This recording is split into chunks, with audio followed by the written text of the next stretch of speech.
Microeconomia, então vamos ver qual será o tema do vídeo de hoje. É a continuação e a finalização do que eu comecei no vídeo anterior sobre utilidade do transporte urbano. Utilidade aqui entendido como um importante tema, né, de microeconomia. Tem uma frase que eu direi daqui a pouco sobre microeconomia que ajuda a entender, né, o que é que se estuda em microeconomia. É uma área de estudos muito ampla dentro da economia, do curso de ciências contábeis. Existe a macroeconomia e a microeconomia. E isso impacta diretamente todos os estudos econômicos. A economia tem mais a ver com os elementos mais próximos das pessoas. Então, tudo que tem a ver com escolhas, preferências, eu ia dizer isso depois, mas já adianto agora, essa frase que ajuda a entender um pouco melhor do que se trata a microeconomia. Então as pessoas escolhem as melhores coisas pelas quais podem pagar. Preste atenção nessa frase. As pessoas, no caso eu, você, todos nós, escolhemos as melhores coisas pelas quais nós podemos pagar. O poder pagar tem a ver com restrição orçamentária. O quanto a gente tem de orçamento. E isso é uma importante área de estudo, importante tema de estudo na microeconomia, restrição orçamentária. Então, as pessoas escolhem as melhores coisas pelas quais podem pagar. Já entendemos que poder pagar é algo que a microeconomia se preocupa em estudar. As pessoas escolherem tem a ver com o mercado, né? Então a microeconomia se preocupa em entender o mercado propriamente dito, seja qual for o mercado, principalmente o de livre concorrência. As pessoas escolhem as melhores coisas. Escolher as melhores coisas tem a ver com o quê? Tem a ver com preferência, né? Então preferências, ou seja, as escolhas das pessoas também tem a ver com microeconomia. E preferências necessariamente tem a ver com utilidade, que são as preferências modeladas matematicamente. O nível de utilidade tem a ver com preferências, escolhas dos consumidores, mas do ponto de vista matemático. E aqui eu chego, portanto, no tema do vídeo de hoje, que é utilidade do transporte urbano, ou seja, preferências modelada matematicamente do transporte urbano, parte 2. No vídeo passado a gente já viu qual seria a parte 1 sobre isso, né? Suponhamos agora que diversos acho que aqui eu já tratei já. A função de utilidade estimada pelo livro de Domenic e Faden descreveu corretamente a escolha entre o transporte de carro ou de ônibus de 93% das famílias que constituem a amostra. Os coeficientes das variáveis da equação, porque microeconomia é uma disciplina extremamente difícil em economia, porque ela é bastante matemática. E como eu não sou matemático, é difícil eu explicar aqui no canal, né? Inclusive eu sofri bastante na faculdade em cálculo 1 e 2 por conta disso. Os coeficientes das variáveis da equação 4.2, qual é a equação? Utilidade, tempo de percurso a pé, tempo de total de viagem e custo total de viagem em dólares é igual. Um coeficiente, TW, né, que é o tempo de percurso a pé, menos um coeficiente multiplicado pelo tempo total de viagem, menos um coeficiente multiplicado pelo custo total de viagem. Ou seja, a equação, a função utilidade para o transporte urbano é utilidade x1, x2, x3 como cesta de consumo igual beta 1, que é o coeficiente multiplicado por x1, mais beta 2 multiplicado por x2, mais n elementos.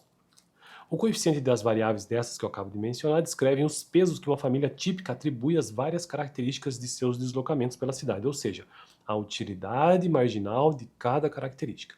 Então esse coeficiente, esse beta, ele mostra essa utilidade marginal. A razão entre um coeficiente e o outro avalia a taxa marginal de substituição entre uma característica e outra. Então, ou seja, se o cara vai fazer, ou se a família fará esse percurso a pé, ou então de outra maneira, e qual é a relação com o tempo total de viagem e o custo total de viagem. Por exemplo, a razão entre a utilidade marginal do tempo percorrido a pé e a utilidade marginal do tempo indica que o consumidor típico considera o tempo percorrido a pé cerca de 3 vezes mais oneroso do que o tempo de viagem. Em outras palavras, o consumidor estaria disposto a aumentar em 3 minutos o tempo total de viagem para reduzir em 1 minuto a caminhada. Do mesmo modo, a razão entre o custo e o tempo de viagem indica as possibilidades de substituição entre duas variáveis do ponto de vista do consumidor típico. Nesse estudo, o usuário típico atribui a cada minuto de tempo de viagem um valor de um coeficiente, de 0,0411 dividido por 2,24, ou seja, 0,0183 de dólar, o que equivale a $1,10 por hora. Para fins comparativos, o salário por hora do usuário típico em 1967, no ano de estudo, era de aproximadamente R$ 2,85. Então é uma comparação, o tempo que leva com o que ele ganhava. Essas estimativas de funções de utilidade podem ser muito valiosas para determinar se vale ou não a pena promover alterações no sistema de transporte público, no caso no contexto americano aqui, Por exemplo, na função de utilidade que acabamos de descrever, um dos fatores significativos para explicar a escolha do meio de transporte era o tempo gasto para fazer a viagem. As autoridades de transportes poderiam, a um custo adicional, colocar mais ônibus em circulação para reduzir o tempo de deslocamento. Será, porém, que o número de novos passageiros compensaria o aumento das despesas? A partir de uma função de utilidade ou de uma amostra de consumidores, é possível prever quais consumidores usarão o carro e quais escolherão o ônibus. Isso dará uma ideia de se a receita será suficiente para cobrir o custo adicional. Por fim, para finalizar o vídeo, que já está longo, né? Além disso, podemos usar a taxa marginal de substituição para estimar o valor que cada consumidor atribui à redução do tempo de viagem. Já vimos no estudo de Dominic Fadden de 1967, o usuário típico atribuía ao tempo de transporte um valor aproximadamente de $1,10 por hora. Ele estaria, pois, propenso a pagar aproximadamente 37 centavos para reduzir em 20 minutos o tempo de viagem. Esse número nos dá uma medida de benefício em dólares de aumentar a frequência e circulação dos ônibus. Esse benefício tem de ser comparado ao custo de ampliação dos serviços para saber se vale a pena fazer isso.